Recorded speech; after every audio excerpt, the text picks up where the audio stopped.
तो जो आज का अपना टॉपिक है that is about the hydrogen bond. ठीक है, पूरे फोकस के साथ में देखिएगा और समझिएगा।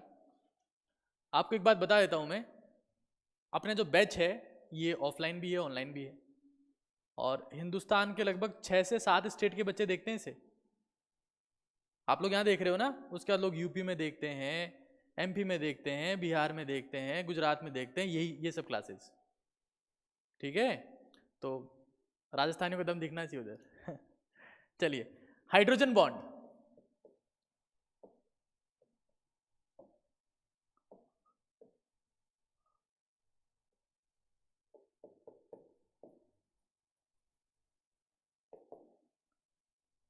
हिंदी में कहते हैं इसे हाइड्रोजन बंध। ठीक है,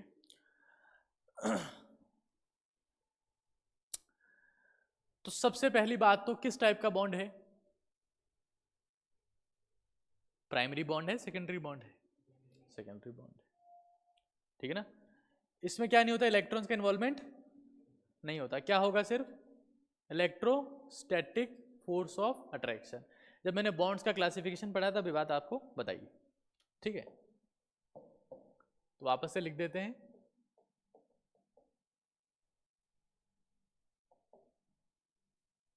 सेकेंडरी बॉन्ड है और इसमें सिर्फ क्या होता है, electrostatic forces, no involvement of electrons. Electron का योगदान नहीं होता है। द्वितीयक बंध है, इलेक्ट्रोस्टैटिक फोर्सेस मतलब स्थिर वैद्युतिकी आकर्षण बल काम करते हैं, इलेक्ट्रॉन का इन्वॉल्वमेंट नहीं होता। ठीक है ना सब?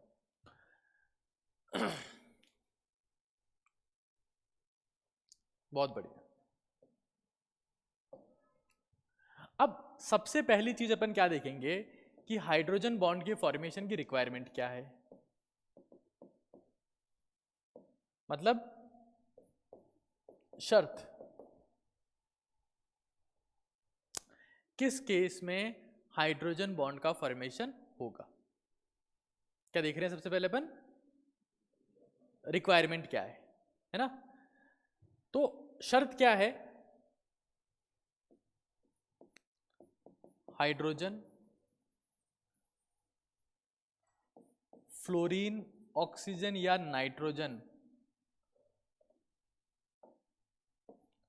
से जुड़ी होनी चाहिए। ठीक है ना? अच्छा, एक बात मैं आपको बताऊं, आप लोग जो भी यहां पर तैयारी कर रहे हो, आपकी उम्र में आपके पास एनर्जी भी खूब है ना? अभी आपका सब कुछ परफेक्ट है, सारे सिस्टम जो है ना परफेक्ट है, स्टेमिना भी खूब है आपके पास में, हर चीज ढापके है आपके पास। बट पता है इस उम्र की सबसे बड़ी दिक्कत क्या है? इस उम्र में जो अपनी बॉडी के हार्मोन्स होते हैं ना, टेस्टोस्टेरोन, प्रोजेस्टेरोन, एस्ट्रोजन, वो अपने दिमाग को हाईजैक कर लेते हैं।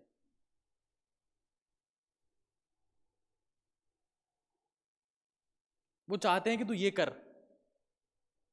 मतलब इस उम्र में जो अपनी सेक्सुअल एनर्जी होती है वो बहुत ज्यादा होती है। समझिएगा इस चीज को, बहुत इंपॉर्टेंट चीज है ये। और एक जो स्टूडेंट है जो 12वीं क्लास पास किया है, उसको पता नहीं होता कि इस एनर्जी को मैनेज कैसे करना है।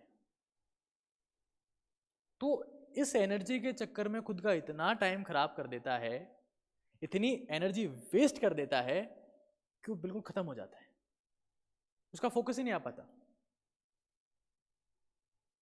तो जो भी आपके पास में आज एक्सेस में सेक्सुअल एनर्जी है, जब तक आप कोई सा फिजिकल वर्कआउट नहीं करोगे, कोई एक्सरसाइज नहीं करोगे, तो हमेशा हमेशा आपकी सेक्सुअल एनर्जी आपको फ्रस्ट्रेट करेगी, आपका फोकस खत्म कर देगी, आपका कंसंट्रेशन खत्म कर देगी, और आप हमेशा हमेशा डाइवर्टेड रहोगे।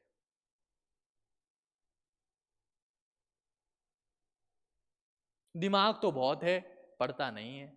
ये सुना है ना आपने पेरेंट्स से, इसमें साफ दिमाग तो बहुत है, पढ़ता नहीं है, बस तो क्या अचार डालने दो दिमाग का? That doesn't make any sense. If you don't have focus, it's all useless.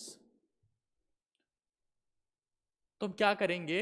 जो आपके पास एक्सेस में सेक्सुअल एनर्जी है इस उम्र में होती है, और ये मेरी जिम्मेदारी है कि मैं आपसे इसके बारे में बात करूं।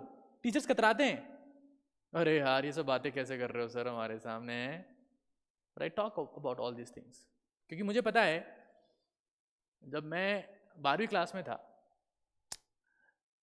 तो रिप्रोडक्शन के नाम से एक टॉपिक होता है, एक मैम टीच करती थी हमें, मेरी मैम ने हमारी शक्लें देखे बिना वो टॉपिक टीच किया हमको, पता है आपको, ऐसे नीचे देख के। Why? It's a system. Reproduction भी क्या एक सिस्टम ही तो है ना। Why to shame, why to Shem?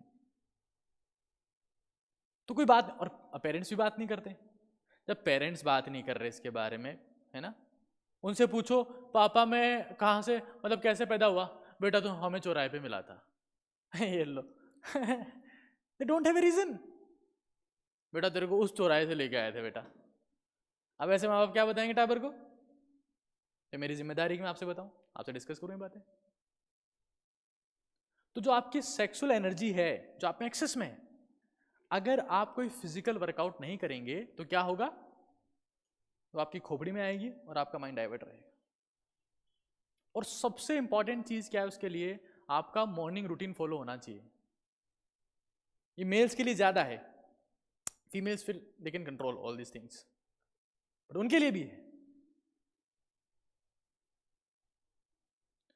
सबसे बेसिक तरीका क्या है कि हम लोग मॉर्निंग रूटीन फॉलो करें, रात को टाइम पे सो जाएं। उत्पाती ख्याल तभी आते हैं रात के समय में, रात को टाइम पे सो जाएं और सुबह टाइम से उठें, और टाइम से उठने के बाद में कुछ एक्सरसाइज करें। बात समझ रहे हो आप लोग? नहीं, क्या होता है, बच्चा पढ़ रहा है, माँ बाप को उस पर डाउट है, वो उसकी जासूसी कर रहे हैं, बच्चा उनसे बचने की कोशिश कर रहा है, कुछ हो ही नहीं रहा है, सॉल्यूशन निकल नहीं रहा है। नहीं होता ऐसा? क्या कर रहा है तू? 10वीं क्लास में बहुत ज़्यादा मतलब हुआ है ऐसा कि अपन एकदम से आवाज़ चेंज होती है, हाँ, अपन कांच के सामने ही रहते हैं, होता ना 10th क्लास में ऐसा, 9th से जब 10th में आते थे वैसा होता है ना। अरे मेरे साथ भी हुआ है, ऐसे क्या कर रहे हो तुम लोग यार, मैं मतलब 9th-10th पास करके आया हूँ, ऐसी बात थोड़ी ना है, होता है ऐसा। कांच के सामने ही है, आपके माँ बाप डाउट करते हैं आप पे, इसको क्या हो गया एकदम से। भाई हार्मोनल चेंजेस हैं, सब में आएंगे, आप में भी आए थे। तो जो इंसान इस सेक्सुअल एनर्जी को मैनेज कर लेगा और उसको फिजिकल और मेंटल में कन्वर्ट कर लेगा, वो महान बन जाएगा। लोगों की नजर में वो एक बहुत अच्छा इंसान बनेगा, अच्छी परफॉर्मेंस देगा हर काम में। लेकिन जो इस एनर्जी को मैनेज नहीं कर पाएगा, एक बेकार इंसान बनेगा, गलत काम करेगा, गलत शौक होंगे, गलत आते अपने आप लगती है, अपने आप। आपने कभी देखा है जो इंसान सुबह उठ के एक्सरसाइज करता है, वर्कआउट करता है, उसमें गंदे शौक नहीं होते? वो गुटखा नहीं खाता, दारू नहीं पीता, सिगरेट नहीं पीता, गलत काम नहीं करता। Isn't it so? तो आपको क्या, आप पढ़ रहे हो अच्छी बात है, अरे पढ़ाई तो सब लोग कर रहे हैं, फोकस्ड पढ़ाई तब होगी जब मैं अपनी सेक्सुअल एनर्जी को चैनलाइज करूं और उसको कहां लेके आऊं? मेंटल लेवल पे। और कहां लेके आऊं? फिजिकल लेवल पे। मुझे थकान ना हो, मेरा फोकस बना रहे। तो उसके लिए क्या करना पड़ेगा? पहले तो मॉर्निंग रूटीन फॉलो करना पड़ेगा, ठीक है ना। डिसिप्लिन होना, डिसिप्लिन होने का मतलब क्या है? सुबह टाइम पे उठ जाओ भाई। वो आदमी जो सुबह टाइम पे उठ गया वो डिसिप्लिन्ड है ऑटोमेटिकली। आपने कभी सुना है कि सुबह 4 बजे इसने इसको गोली मार दी? नहीं, रात को 10 बजे ही मारेगा गोली, तो 11 बजे मारेगा। रात को होते हैं ये सारे काम, उल्टे सीधे काम। सुबह कुछ नहीं होता, सब शांति होती है। और हर ग्रेट इंसान जो महान बना है, जिसने अपनी लाइफ में बहुत नाम कमाया है, वो सुबह ही उठता है, बहुत जल्दी उठता है। और जो घनचक्कर लोग हैं जिनसे कुछ नहीं हुआ जिंदगी में, वो दोपहर में उठते हैं। अभी आप लोग जिस उम्र में हो ना, जिस उम्र में आप लोग हो, आप अभी कच्चे घड़े हो। लोग तो कहते हैं कि एक बच्चा कच्चा गड़ा तब होता है जो 5वीं छठी में होता है, मैं तो कहता हूँ 12वीं क्लास तक बच्चा कच्चा गड़ा ही होता है। उसको जैसे मॉडिफाई करें वो वैसे हो जाएगा। ये आपकी जिंदगी का लाइफ चेंजिंग ईयर होने वाला है, आपकी जिंदगी बदलने वाली है इस साल से। It's not a merely coaching. तो हमको क्या करना पड़ेगा, सबसे पहले तो जो आपकी सेक्सुअल एनर्जी है उसको फिजिकल और मेंटल फॉर्म में लाना है। सुबह जल्दी उठना है और डिसिप्लिन रहना है। समझ रहे हो? That is the primary need. अभी तो आप में खूब जोश है, हाँ डॉक्टर बनना है, डॉक्टर बनना है, डॉक्टर बनना है, कुछ ही हो जाए तो बन के दिखाना है। 2 महीने बाद नहीं बचेगा जोश। तब काम क्या आएगा? आपका अनुशासन, आपका डिसिप्लिन काम आएगा। आदमी का जोश लंबे टाइम तक नहीं रहता है किसी भी चीज में। एक टाइम का इंटरेस्ट खत्म हो जाता है उसका। तुम कुछ खा रहे हो, पी रहे हो, कहीं घूमने गए, हाँ चलो मान लो तुम घूमने के नाम पे नानी के घर पे चले गए, एक दिन तो बहुत मजा आए, फिर और मजा आए, फिर अरे यार घर पे चलो वापस। ऐसा यहाँ के लिए भी होगा। पहले दिन आ रहे मजा आ गए सर, मजा आ गए सर, फिर आए अरे सर और मजा आ गए, फिर और मजा आ गए, एक टाइम बाद खत्म हो जाएंगे वो। समझ रहे हो बात को? तो we have to be what? Disciplined.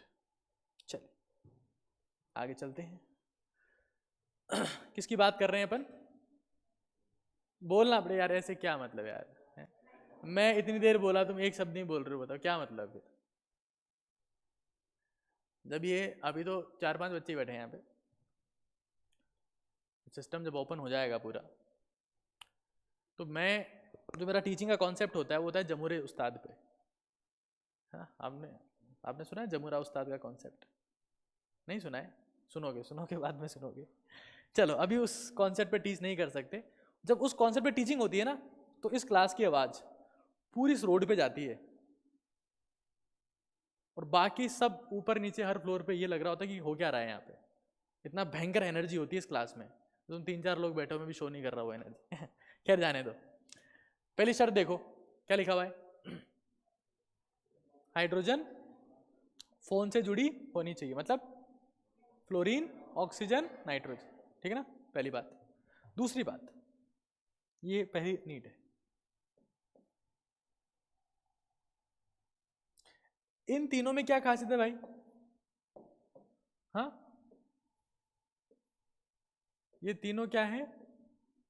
विद्युत ऋणी तत्व है। क्या है ये? ठीक है ना, क्या है तीनों? पीरियोडिक टेबल या आवर्त सारणी में सबसे ज्यादा विद्युत ऋणता अगर किसी की होती है तो उसका नाम क्या है? फोन। फ्लोरीन, ऑक्सीजन, नाइट्रोजन, सबसे ज्यादा किसकी होती है? फ्लोरीन की। फिर क्लियर है बात सबकी? आगे देखो। अब थोड़ी सी एडवांस बात बता रहा हूँ, समझने की कोशिश करिएगा। थोड़ा सा मुश्किल है बट ध्यान रखिएगा।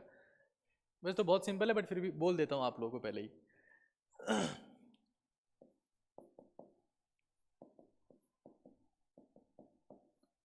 विद्युत ऋणी तत्व पर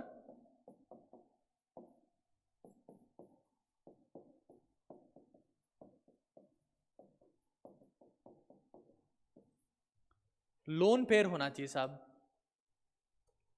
जो भी हाइड्रोजन से कनेक्टेड है उसके ऊपर क्या होना चाहिए? Lone pair. अगर लोन पेयर नहीं हुआ तो वो हाइड्रोजन बॉन्डिंग नहीं होगी, है ना? देखना एक बार कैसे कैसे कैसे, यहां देखो। अच्छा एक चीज बताओ, पहले फोकस करना आराम से। आपने हाइड्रोजन को फ्लोरीन, ऑक्सीजन, नाइट्रोजन से जुड़े हुए देखा है कभी? एग्जाम्पल बताओ। HF है, yes very nice. H2O, NH3 है कि नहीं है? तो इन सब में क्या होगा? हाइड्रोजन बॉन्डिंग होगी। हाँ हाइड्रोजन बॉन्डिंग बहुत ज्यादा इंपॉर्टेंट है। अगर जल में हाइड्रोजन बॉन्डिंग नहीं होती तो कभी वो लिक्विड फॉर्म में नहीं होता। अरे H2S तो गैसेस फॉर्म में, H2S ऑक्सीजन सल्फर एक ही फैमिली के है ना, फिर भी H2 लिक्विड, H2S गैस होती है। अगर वाटर लिक्विड नहीं होता अपन कभी होते? धरती पे जीवन की पहली जरूरत क्या है? पानी। अगर हाइड्रोजन बॉन्ड नहीं होता तो हमारे पास DNA भी नहीं होता। DNA होता? डबल स्टैंडर्ड डीएनए में क्या होता है, ATCG क्या होते हैं उनके बीच में, हाइड्रोजन बॉन्ड होते कि नहीं होते हैं, अपना डीएनए नहीं होता। तो दिखने में तो बहुत सिंपल बॉन्ड दिखता है, अरे क्या है आयनिक बॉन्ड है, बॉन्ड तो ये सबसे इंपॉर्टेंट बॉन्ड है। ठीक है, क्या बोला, अच्छा इसका एग्जाम्पल एक बार देखें, H2O NH3 HF, ठीक है ना सब। अब विद्युत ऋणी तत्व पर क्या होना चाहिए, लोन पेयर, है ना, यहां देखना एक बार। फॉर एग्जाम्पल मेरे पास में NH4+ है, फोकस करो, नाइट्रोजन विद्युत ऋणी है, अगर वो कनेक्टेड है किससे, हाइड्रोजन से, तो क्या बनाना चाहिए, हाइड्रोजन बॉन्ड। क्या NH4+ NH4+ आपस में हाइड्रोजन बॉन्ड बनाएंगे, क्यों नहीं बनाएंगे, लोन पेयर नहीं है, क्या नहीं है, बात समझ में आती है ना, आप लोगों को नहीं आएगी भी, आप लोगों को बताया ना पहले, NH4+ कैसे, अरे नहीं बताया क्या आप लोगों को, लोन पेयर इस पे नहीं है, बात समझ में आ रही है। तो NH4+ में क्या नहीं होगा, no H bond, no H bond, कोई हाइड्रोजन बॉन्ड नहीं होगा। क्लियर है बात सबके, है कि नहीं क्लियर, ठीक, वेरी नाइस, आगे चलते हैं।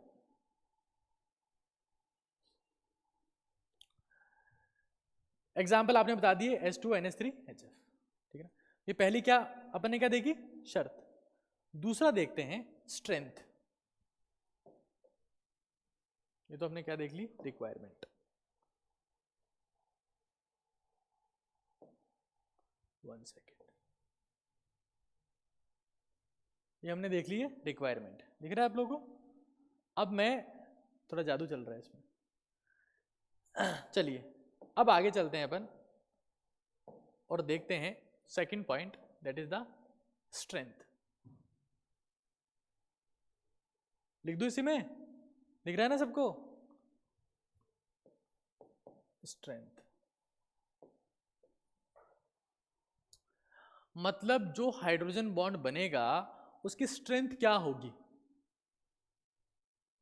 उसकी स्ट्रेंथ कैसे डिफाइन करेंगे, स्ट्रेंथ की बात कर रहा हूं मैं। अब एक बात बताओ, हाइड्रोजन बॉन्ड जो बनता है, हाँ, वो क्या है, एक इलेक्ट्रोस्टैटिक फोर्स ऑफ अट्रैक्शन, है कि नहीं है। तो स्ट्रेंथ क्या बोलूंगा, F is directly proportional to Q1 Q2 R²। Clear है बात सभी को, है ना। अब मुझे एक बात बताओ, Q1 Q2 अपन R², अच्छा एक बार बेसिक प्रेजेंटेशन देखते हैं, मैं आपको बताता हूं।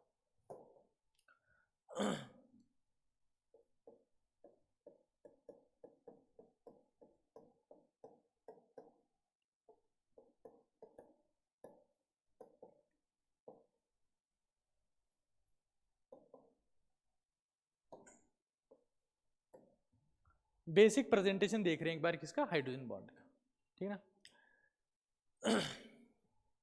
फॉर एग्जाम्पल ये मेरे पास में HF है, ये मेरे पास में HF, ठीक है, थोड़ा सा इसको डिफरेंट फॉर्मेट में बना देते हैं।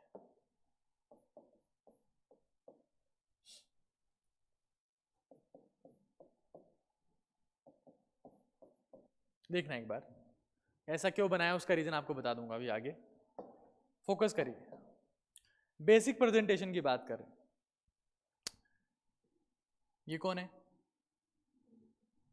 क्या होता है ये, इलेक्ट्रोनेगेटिव, इस तरफ इलेक्ट्रॉन ज्यादा होंगे, कौन सा चार्ज आएगा, यहाँ कौन सा आएगा, यहाँ कौन सा आएगा, यहाँ,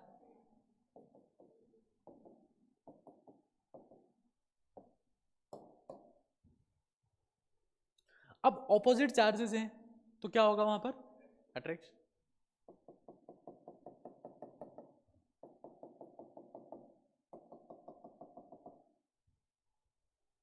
इस अट्रैक्शन को हम लोग क्या नाम दे रहे हैं, हाइड्रोजन बॉन्ड, क्या नाम दे रहे हैं, हाइड्रोजन बॉन्ड। डैश डैश से रिप्रेजेंट करते हैं इसे। जी एडवांस में पूछा हुआ क्वेश्चन है ये, इसी पैटर्न पे। क्या क्वेश्चन पूछा है वो मैं आपको बताता हूँ अभी, but this is the hydrogen bond.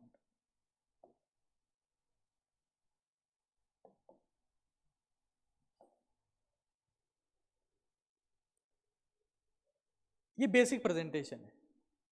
HF में सुनिएगा, ध्यान से सुनिएगा, HF में जब मैं पैटर्न की बात करूंगा तब एक बार बताऊंगा आपको। HF में जो हाइड्रोजन बॉन्डिंग होती है वो जिगजैग फॉर्मेट में होती है। एग्जाम में क्वेश्चन आता है, किस फॉर्मेट में होती है? जिगजैग मतलब एक ऊपर एक नीचे, एक ऊपर एक नीचे, दिख रहा है? एक ऊपर एक नीचे, एक ऊपर, ठीक है ठीक है। खैर अब थोड़ी एक और एडवांस चीज़ है उसको बाद में बताऊंगा, अभी छोड़ो, यहाँ आते हैं, वापस यहीं आते हैं। पहले हमने क्या देखा? रिक्वायरमेंट। फिर हम क्या देख रहे हैं? स्ट्रेंथ। स्ट्रेंथ क्या होती है? Q1 Q2 अपॉन, ठीक है ना? ठीक है। अब चार्ज, ये आवेश किसके ऊपर डिपेंड करेगा? यहां देखो, यहां देखो एक बार, ये HF था, मान लो इसके बजाय, यहां देखो राजवीर,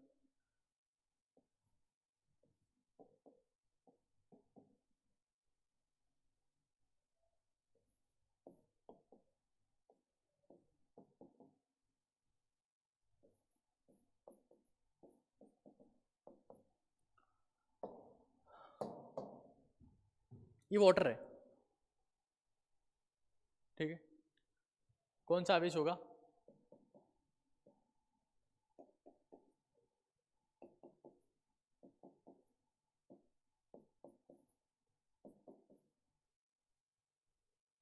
ठीक है। और ऑक्सीजन के ऊपर कौन सा आवेश होगा? हाँ, ठीक है। और इनमें क्या होगा?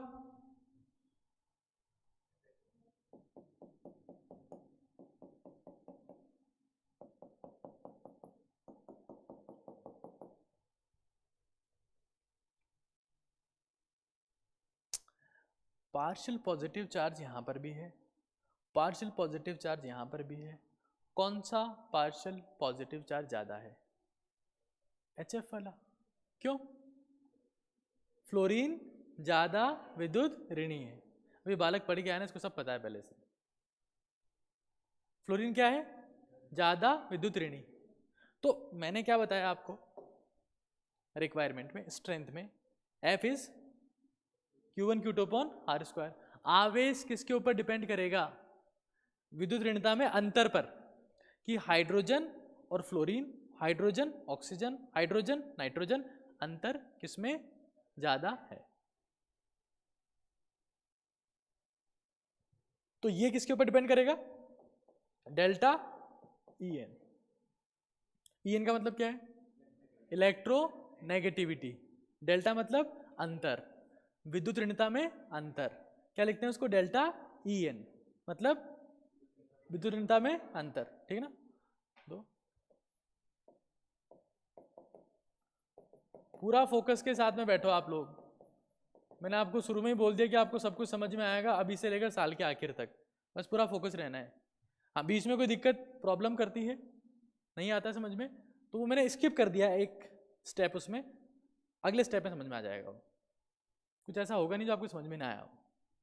चलो यहाँ देखो, R ये दूरी है, ये किसके ऊपर डिपेंड करेगी? साइज पे, है कि नहीं है? अरे साइज पे डिपेंड करेगी ना। एक बात बताओ, फ्लोरीन ऑक्सीजन नाइट्रोजन, सबसे बड़ा साइज किसका होता है?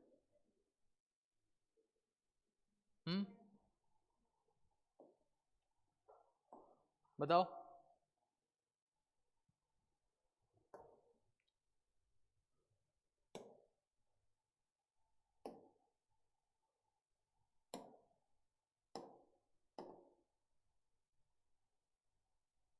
One second. हाँ, फ्लोरीन ऑक्सीजन और नाइट्रोजन में से सबसे ज्यादा साइज किसका है? ये मेरा आपसे क्वेश्चन है। एक second, let this proceed file.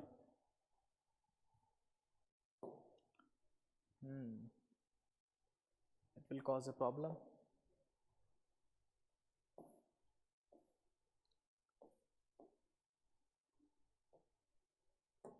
For example ये अपने पास में पीरियडिक टेबल है, ठीक है ना, ठीक है, ये एक आवर्त है, आवर्त है, बाएं से दाएं जाने पर आकार, एक मोटे आदमी पे ध्यान दो, एक मोटा आदमी है, ऊपर से नीचे गए आकार क्या हो रहा है, अरे मोटे आदमी में क्या होगा, बढ़ेगा ना, तो किसी भी वर्ग में, किसी भी वर्ग में ऊपर से नीचे आने पर आकार, और बाएं से दाएं जाएंगे, बाएं से दाएं, तो देखो अभी मेरा साइज ज़्यादा है, फिर यहाँ जाएंगे तो कम होता जाएगा, लास्ट में उंगलियां हैं, साइज बिल्कुल ही क्या हो गया, कम हो गया, तो बाएं से दाएं जाने पर आकार क्या होता है, कम होता है। यहाँ पर ये तीन चीज़ें आपको दिख रही है, ये तीन चीज़ें, फ्लोरीन, ऑक्सीजन, नाइट्रोजन, सबसे ज़्यादा आकार किसका होगा, फिर ठीक है ना, ये कॉमन सेंस की बात है, ये आपको इसके बारे में पता होना चाहिए। खैर अपन ने फाइल जो है वो खोल तो ली है, लेकिन बहुत बड़ी गलती कर दी है, कोई बात नहीं, यहीं से अपन कंटिन्यू करते हैं।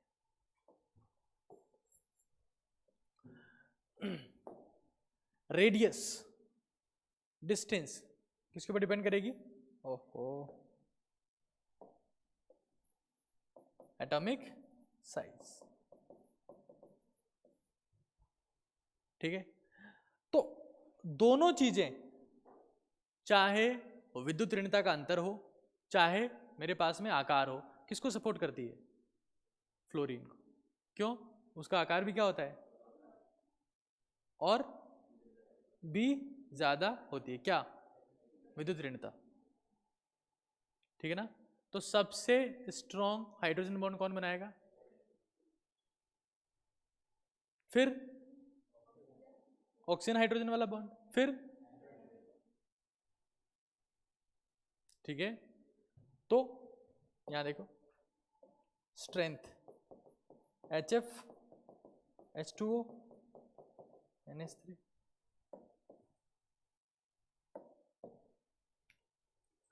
यहां जो हाइड्रोजन बॉन्ड बनता है ये, इसकी एनर्जी कितनी होती है, 10 किलो कैलोरी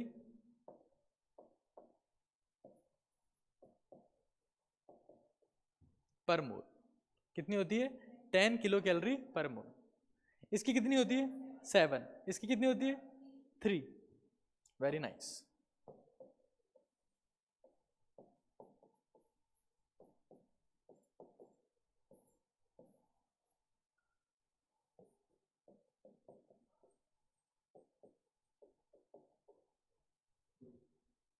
ठीक है, तो बेसिक सी बात है जो आपको पता होनी चाहिए, ठीक है।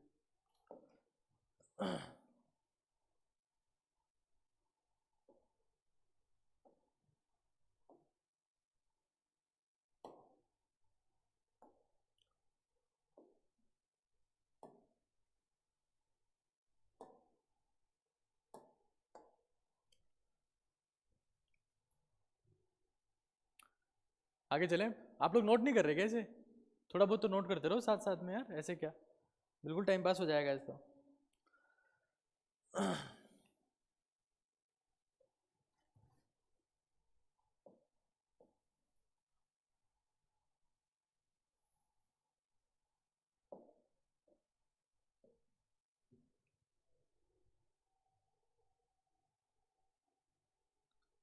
तो पहला हमने क्या पढ़ा, रिक्वायरमेंट, फिर हमने क्या पढ़ा, स्ट्रेंथ, 10 7 3, ठीक है।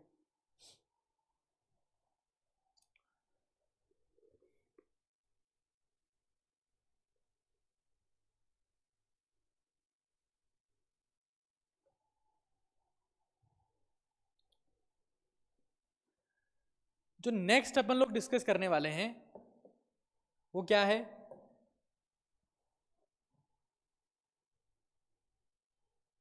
आपके पास में एक्सटेंट, मतलब किस स्टेट में कितना होता है, हाइड्रोजन बॉन्डिंग कितना हो रहा है, depends also on the physical state, तो देखो नेक्स्ट क्या है, एक्सटेंट।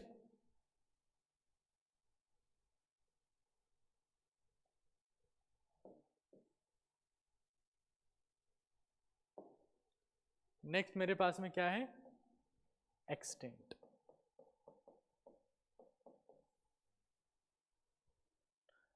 एक्सटेंट मतलब होता है किस हद तक, ठीक है ना। तो ये किसके ऊपर डिपेंड करता है, भौतिक अवस्था पर। किसके ऊपर, भौतिक अवस्था पर। हाइड्रोजन बॉन्डिंग सबसे ज्यादा किस केस में होगी, जब वो पास पास में रहे। कॉमन सेंस की बात है ना, अगर पास में रहेंगे तो क्या होगा, अट्रैक्शन ज्यादा होगा, ठीक है। तो कौन से स्टेट में, उसके बाद में सबसे कम किस में होगा, जब आप वाटर को द्रव से गैस अवस्था में लेके जाते हो तो कौन से बंध को तोड़ के लेके जाते हो। अरे गैस में चला गया तब भी है तो H2 है ना, H2 नहीं है। अगर पानी की भाप है तो क्या है वो, उसका फॉर्मूला क्या है, लिक्विड, वही फॉर्मूला है। बर्फ में है तो कौन से बॉन्ड को तोड़ रहे हो आप, कौन से बॉन्ड को तोड़ रहे हो। सबसे ज्यादा कब था वो, बर्फ में थी, फिर द्रव में, फिर सबसे कम। तो भौतिक अवस्था के ऊपर डिपेंड करता है, सबसे ज्यादा कहां पर होगा, ठोस अवस्था में, फिर उसके बाद में द्रव, फिर गैस। सबसे ज्यादा किस में होगा, ठोस अवस्था में, फिर द्रव, फिर, ठीक है।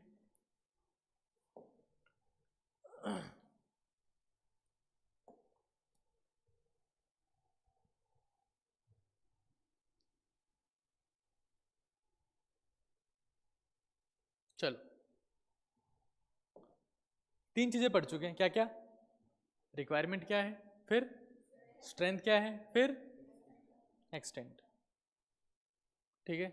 आगे चलते हैं, देखो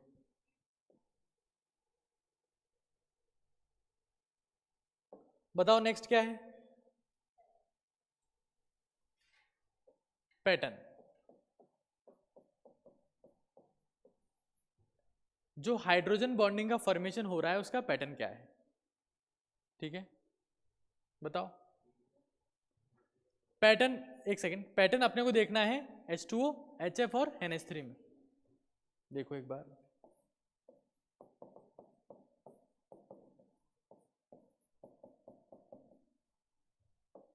HF में होता है जिगजैग, कैसा होता है। H2 में होता है 3 डायमेंशनल, त्रिविमीय, और NH3 में होता है रेखीय,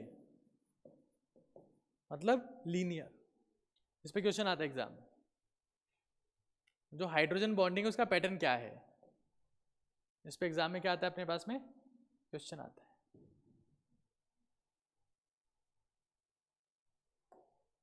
ठीक है, आगे इसको देखते हैं एक बार।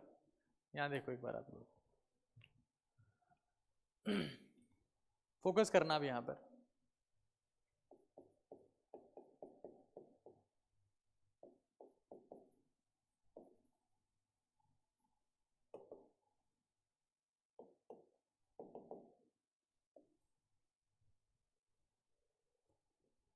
ठीक है, HF में कैसा होता है, बोलना है साथ में, कैसा होता है, जिगजैग। H2O में 3 डायमेंशनल, और NH3 में देखिए। तो HF का हाइड्रोजन बॉन्डिंग, देखो मैं जितने ये चीजें बता रहा हूँ ये सब क्वेश्चन की फॉर्म में मिलेंगी आपको, थ्योरी में नहीं है ये सब। तो क्वेश्चन आपको जो है ना फटाक से सोल्व हो जाएंगे। जो अपन थ्योरी पढ़ते हैं that is question based theory, बात समझ रहे हैं ना आप लोग।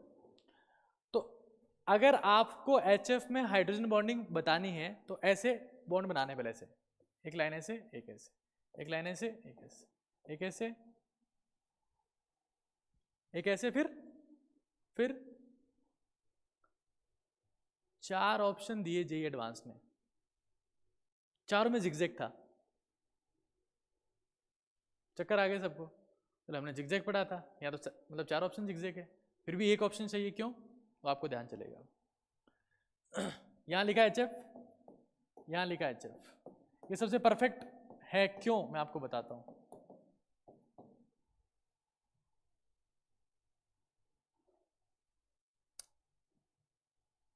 थोड़ा चेंज करते हैं, ऐसा बना दूं,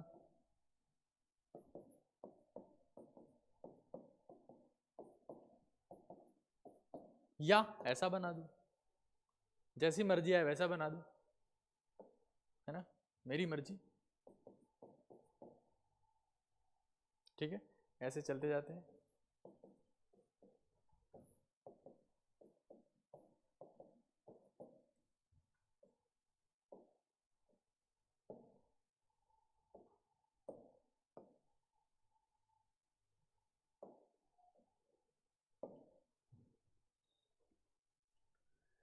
देखना एक बार,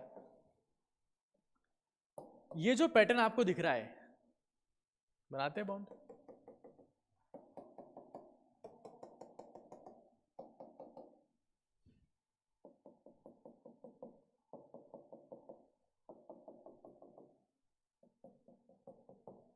सब में जिगजैग है ना,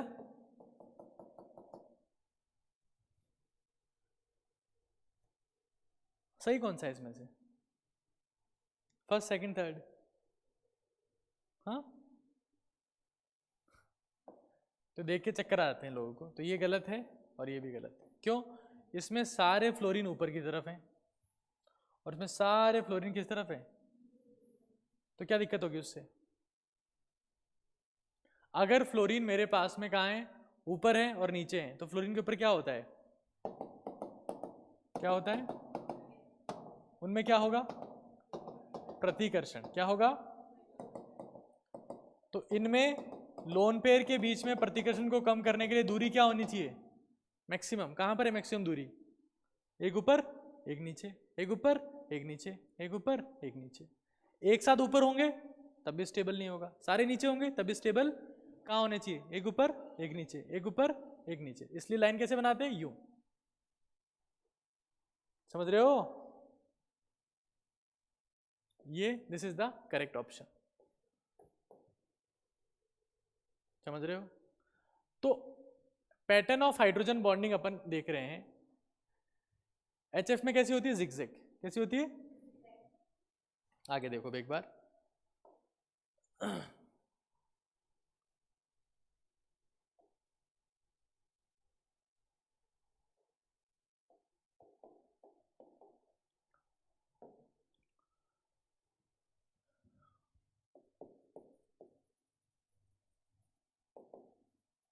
hydrogen bonding in water.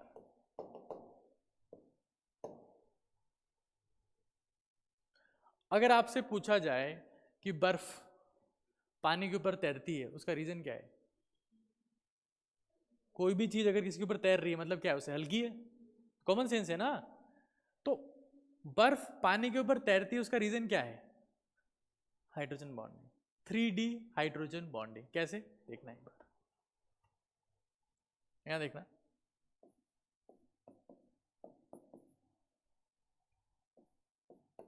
V shape होता है ना वाटर, अरे होता है कि नहीं होता है?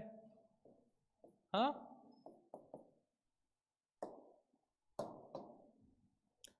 यहां देखो कौन सा आवेश होगा, क्या होगा इनमें, इनमें भी क्या होगा, यहां पर क्या होगा,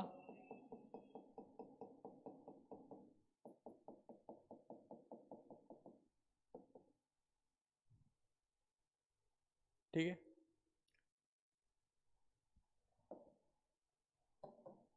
ये एक वाटर का मॉलिक्यूल है,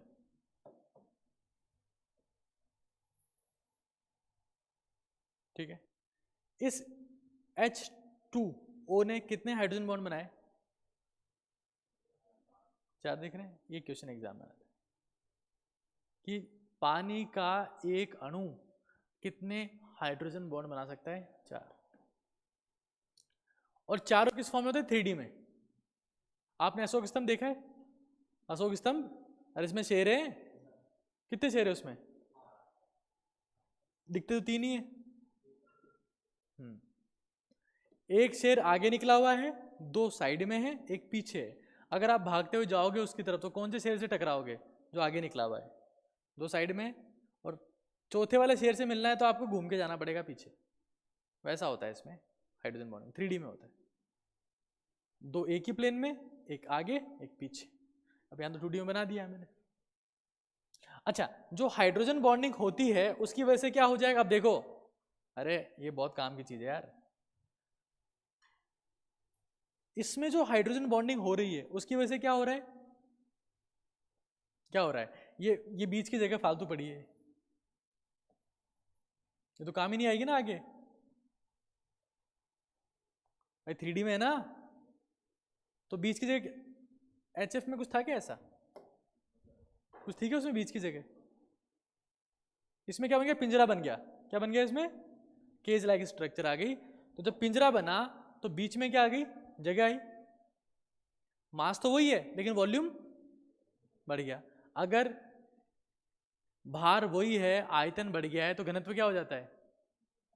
घनत्व क्या होता है?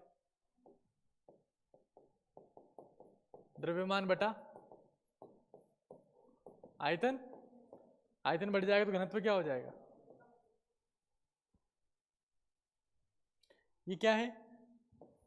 Cage like space, cage like structure है, और उसकी वजह से यहां बीच में जगह क्या आ गई है? खाली आ गई। समझ रहे हो? पैटर्न कौन सा है ये? Pattern 3D। Total H bond बोलो। घनत्व क्या हो गया? किससे कम?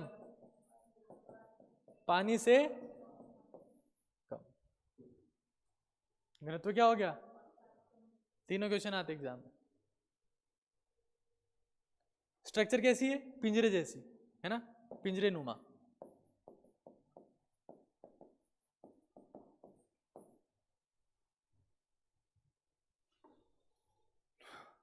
क्लियर है? तो सबसे पहले हमने क्या पढ़ा? रिक्वायरमेंट। फिर क्या पढ़ा अपन ने? स्ट्रेंथ। फिर क्या पढ़ा? एक्सटेंट। फिर क्या पढ़ा? पैटर्न। क्या पढ़ा? पैटर्न। अब आगे देखो, नोट कर लेना इसको, आराम से खूब टाइम मिलेगा अभी, कोई दिक्कत नहीं। आगे देखो एक बार।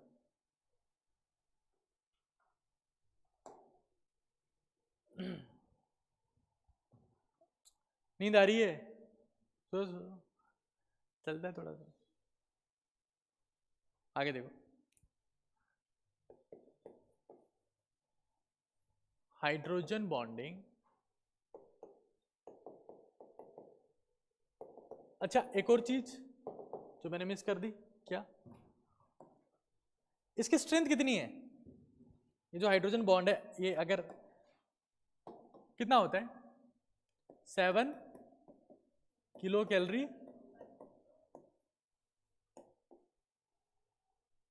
ठीक है ना? इससे पहले वाला जो अपने पास में हाइड्रोजन बॉन्ड था वो, हाँ, 10 किलो कैलोरी। ठीक है, अब मैं किसकी बात कर रहा हूं? NH3। ठीक है ना? इसमें कैसा होता है पैटर्न? देखिए होता है, कैसा होता है? बोलो। रेखीय। Very nice. बनाते हैं।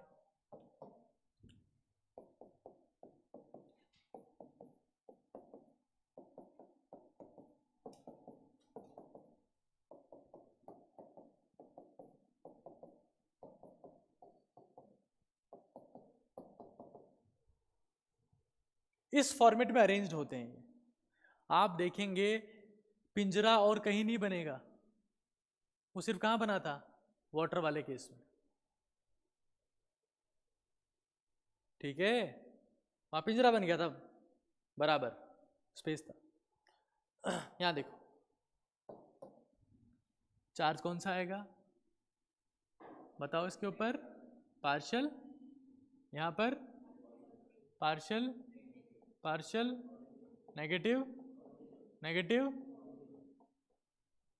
ठीक है, कौन से फोर्सेस काम करेंगे? इलेक्ट्रोस्टैटिक फोर्स ऑफ दिख रहा है?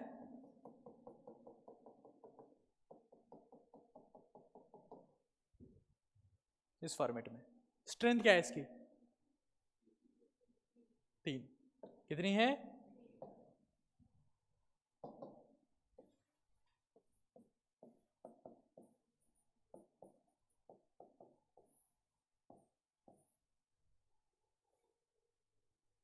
क्लियर सबके दिमाग में?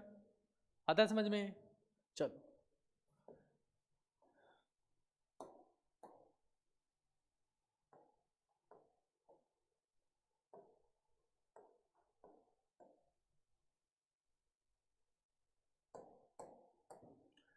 हाइड्रोजन बॉन्डिंग में सबसे पहले मैंने क्या पढ़ा?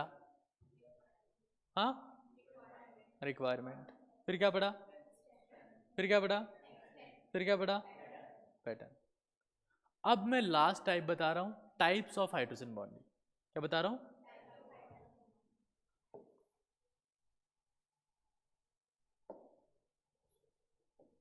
नेक्स्ट है मेरे पास में टाइप्स।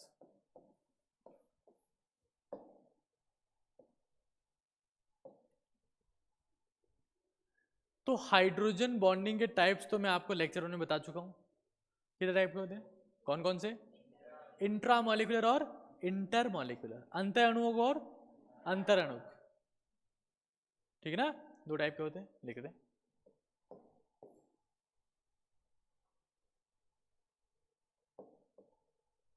एक तो बोल दिया इंटरमॉलिक्यूलर। क्या बोला? एक क्या बोला? बोलो, क्या बोलते हैं इसे? अरे बोलो यार, इसे क्या बोलते हैं? है ना? ये अंतराणुक में संधि कर दी है, अंतर और जोड़ दिया तो अंतरा हो गया। संधि समझते हो ना? मैंने संधि नहीं करी है इसमें, संधि विच्छेद कर दिया मैंने। ठीक है ना? तो अंतराणुक हो गया। तो 2 टाइप के होते हैं, ठीक है ना? अब देखो एक और काम की बात, इस हाइड्रोजन बॉन्डिंग से बॉइलिंग पॉइंट बढ़ता है। बॉइलिंग पॉइंट मतलब क्वथनांक। अरे क्वथन का अंक, बॉइलिंग मतलब उबलना, क्वथन मतलब उबलना, अंक पॉइंट, बॉइलिंग पॉइंट मतलब क्वथन का अंक मतलब क्वथनांक। अरे क्वथनांक का संधि विच्छेद करेंगे अपन, क्वथन का अंक मतलब बॉइलिंग पॉइंट। ठीक है ना? बीपी मतलब ब्लड प्रेशर नहीं है, क्या है ये? Boiling point. ये क्या होता है? बढ़ता है। क्यों बढ़ता है? क्यों बढ़ता है बॉइलिंग पॉइंट?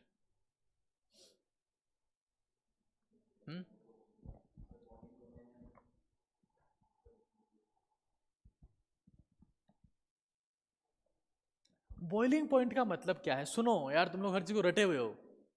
बॉइलिंग पॉइंट का मतलब क्या? एक बर्तन है ना? उससे मॉलिक्यूल को बाहर लेके आना है। तुम सोचो फॉर एग्जाम्पल, यहां पर एक गड्ढा है, 10 फीट का गड्ढा है, उसमें तुम्हारा दोस्त है। दोस्त को तो खींच के बाहर लाओगे ना? देख ही नहीं पा रहे, यहाँ गड्ढा है ना, यहाँ गड्ढा है, वो लोग देख नहीं पाएंगे बेचारे। ठीक है? यहाँ पर जो गड्ढा 10 फीट का है, उसमें तुम्हारा दोस्त है, उसको तुम्हें क्या करना है? खींच के बाहर लाना है। दोस्त को लाओगे खींच के बाहर, आगे बढ़े, ऐसा ना करोगे, लाओगे ना उसे खींच कर। अगर मान लो उस दोस्त की दोनों टांगे किसने पकड़ रखी हो, तो बाहर लाने में क्या होगी? अच्छा, जो जिसने दोनों टांगे पकड़ रखी है उसकी टांगे फिर से पकड़ रखी है। भाई आपका जो दोस्त है उसकी दोनों टांगे एक एक दोस्त ने पकड़ रखी है, अब कितनी टांगे होगी?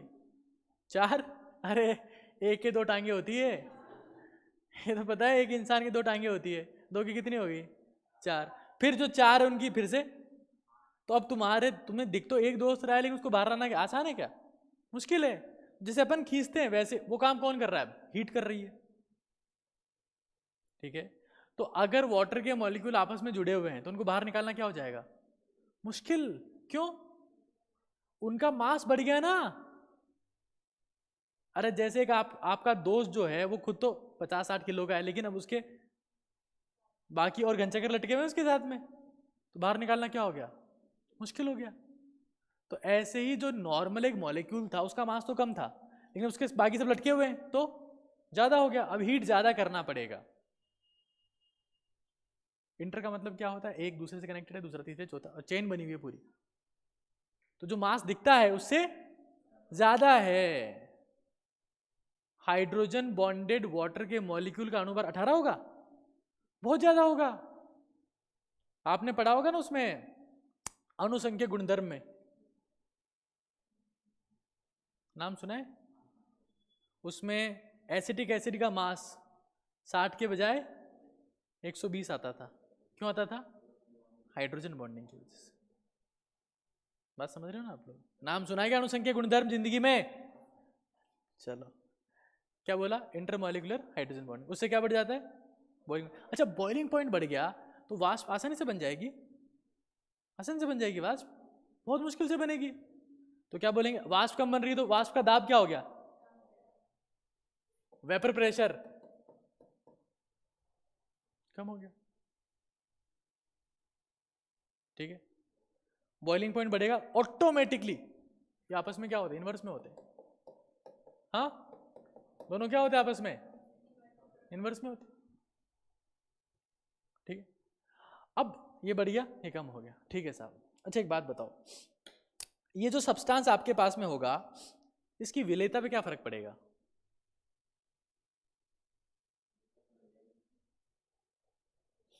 एक सब्सटेंस है जो दूसरे के साथ में इंटरेक्ट करने को तैयार है। विलेयता मतलब क्या है? दूसरे में मिलना। ये तो होती है ना विलेयता। अरे होती है कि नहीं होती यार? दूसरे मिलने को तैयार है तो विलेयता क्या होगी, ज्यादा होगी। ये इंट्रामॉलिक्यूलर है, ये क्या है, खुद ही खुद में खोया हुआ है। इसको दूसरे से मतलब, दूसरे में विलय नहीं होगा। वो क्या है, दूसरे से विलय करने को तैयार है। समझे? तो यहां पर क्या बोलेंगे, सॉल्युबिलिटी। सॉल्युबिलिटी को हिंदी में क्या बोलते हैं, विलेयता। देख, एक हिंदी मीडियम के टाबर को ना हिंदी भी आती, अंग्रेजी भी आती। मैं हिंदी मीडियम का हूं, मेरे को हिंदी भी आती है, अंग्रेजी भी आती है। तुमको भी हिंदी भी आनी चाहिए और अंग्रेजी भी आनी चाहिए। ऐसे नहीं पूरा हिंदी में रट के बैठे हो, दिक्कत हो जाएगी बहुत। दोनों चीज़ों में याद करना है अपने को, तभी तो हिंदी मीडियम के लोग आगे होते हैं लाइफ में बहुत। नहीं होते क्या? अरे हिंदी मीडियम वालों की टक्कर ही नहीं है कहीं दुनिया में, मेहनत करे तो बोलो। चलो, बॉइलिंग पॉइंट ज़्यादा और वाष्प दाब कम, सॉल्युबिलिटी बढ़ जाएगी। ठीक है, अब उसका उल्टा यहाँ पर हो जाएगा। अरे होगा कि नहीं होगा, तुम बताओ ना यार तुम लोग। क्या क्या बोलूं, कम वाष्प दाब बढ़ जाएगा और विलेयता खुद ही खुद में खोया हुआ है। ये आपके दोस्त होते ना कई लोग ऐसे जो जिसे बात ही नहीं करते, खुद ही खुद में खोए रहते हैं। नहीं होता है क्या ऐसा? अरे लोग तो कई टाइप के होते हैं। ऐसे भी होते हैं जो खुद ही खुद में खोए रहते हैं, और ऐसे भी होते हैं जो खुद में कभी खोते ही नहीं है। 24 घंटे पंचायत ही करनी है उनको। ऐसे भी होते हैं ना। तो ये इंट्रोवर्ट है, इंट्रामॉलिक्यूलर, खुद ही खुद में खोया हुआ है। ठीक है, एक बार देखते हैं।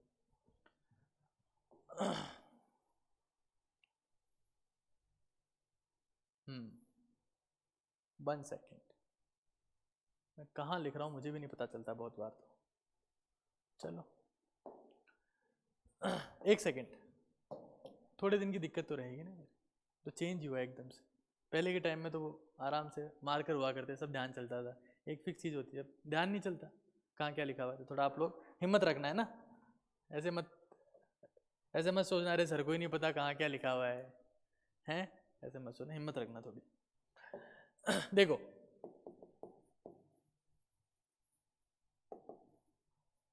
हाइड्रोजन बॉन्ड में कितने टाइप के बोले, एक तो इंटर मॉलिक्यूलर, ठीक है, और एक क्या बोला,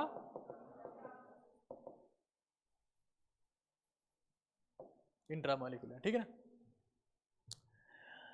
एग्जाम्पल बताओ इसका। ये लो साहब, कौन सी बड़ी बात है? कोई बड़ी बात है क्या? नहीं भाई, समझ बहुत सिंपल चीज बता रहा हूँ। जाग रहे हो कि सो गए? सर 1 घंटा हो गया, अब क्या पढ़ा हो? बहुत है आज के लिए, जाग रहे हो ना सब लोग? ठीक है, इंट्रामोलिकुलर का एग्जाम्पल क्या होगा?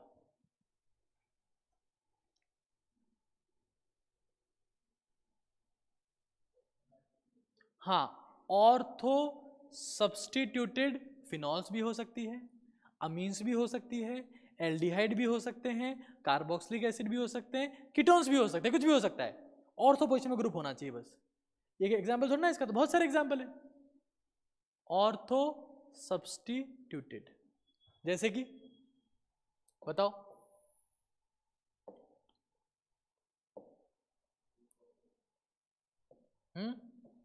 यहाँ देखो,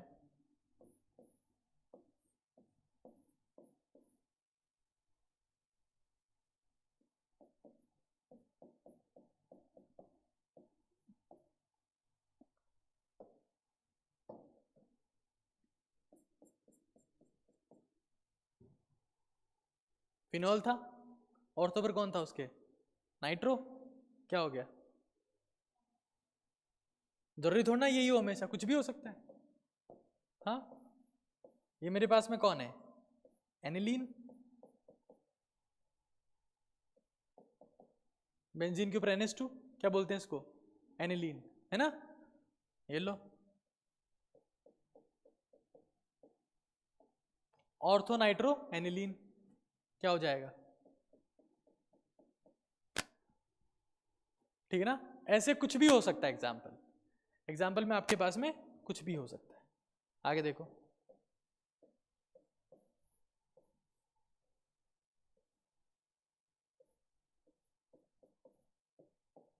ये कौन है?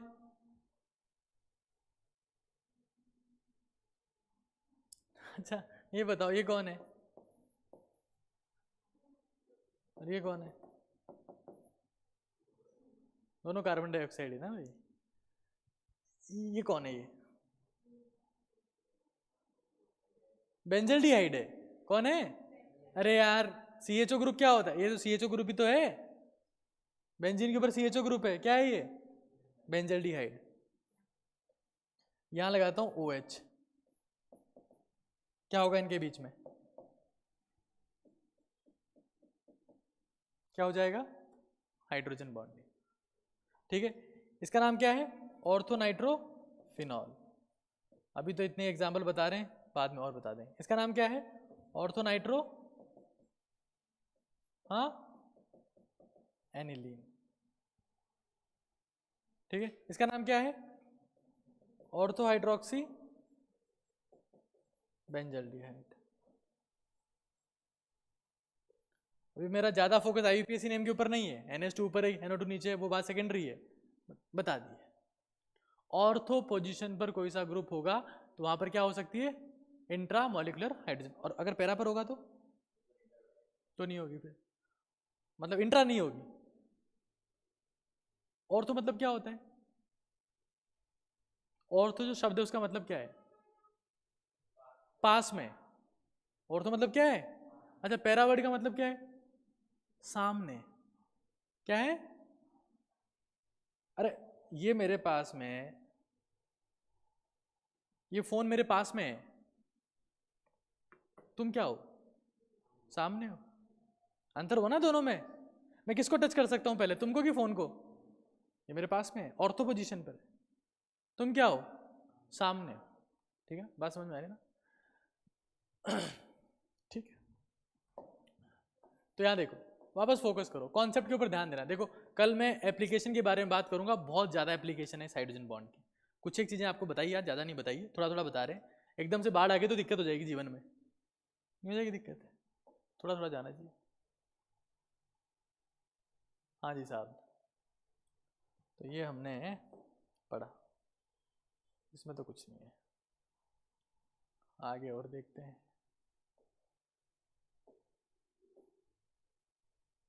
ये लो,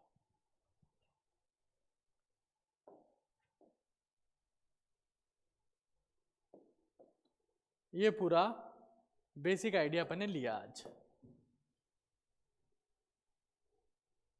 ठीक है, तो बताते जाओ एक बार, यहाँ से स्टार्ट कर लेते हैं एक बार। लो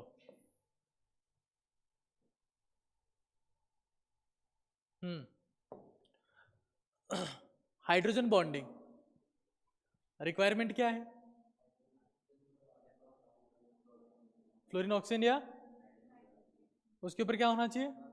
वो नहीं होगा तो क्या नहीं होगी? अरे बोलो यार, बस ये क्लास खत्म होने वाली है ना, 5-7 मिनट की और है थोड़ा जोर आया। चलो आगे बताओ। स्ट्रेंथ क्या होती है? Q1 Q2 अपॉन किसके ऊपर डिपेंड करता है आवेश? R मैक्सिमम कहां पर होगा? HF जरूरी नहीं है, फ्लोरीन हाइड्रोजन, उसके बाद में ऑक्सीजन हाइड्रोजन है, फिर नाइट्रोजन हाइड्रोजन, ठीक है ना। चलो एक्सटेंट सबसे ज्यादा ठोस, फिर पैटर्न बताओ। HF जिगजैग, H2O और NH3, फिर टाइप बताओ कौन कौन से होते हैं? इंटरमॉलिकुलर और, ठीक है ना। इसकी वजह से क्या बढ़ जाता है? और सॉल्युबिलिटी, नॉट स्टेबिलिटी। ये बताओ। विलेयता, दूसरों के साथ में इसमें इंटरेक्ट करने की इच्छा, किसमें? इंट्रा मॉलिक्यूलर हाइड्रोजन बॉन्डिंग, ठीक है। ये बेसिक आइडिया दे दिया है हाइड्रोजन बॉन्डिंग का। कल इसकी एप्लीकेशन पढ़ेंगे किस तरीके से काम करता है। इसमें अपन S ब्लॉक के एप्लीकेशन भी देखेंगे, P ब्लॉक के भी देखेंगे और D एंड F के भी देखेंगे। मतलब हाइड्रोजन बॉन्डिंग एक टॉपिक अपन ने पढ़ा है, लेकिन सारे ब्लॉक कवर करते हुए चलेंगे अपन, एक चैप्टर में नहीं रहेंगे अपन। केमिकल बॉन्डिंग पढ़ने के बाद में जो अकार्बनिक रसायन है ना, S block, P block, D block, F block, periodic table, सब समझ में आ जाएगा आपको एक ही चैप्टर से, ठीक है ना। ड्रॉपर्स में ऐसे ही पढ़ते हैं, 11वीं में होते तो मैं ऐसे नहीं पढ़ाता आपको, बट ड्रॉपर्स में ऐसे ही पढ़ते हैं, ठीक है ना। तो ये आपको ध्यान रखना है और चीज़ें प्रोसेस करनी, ओके।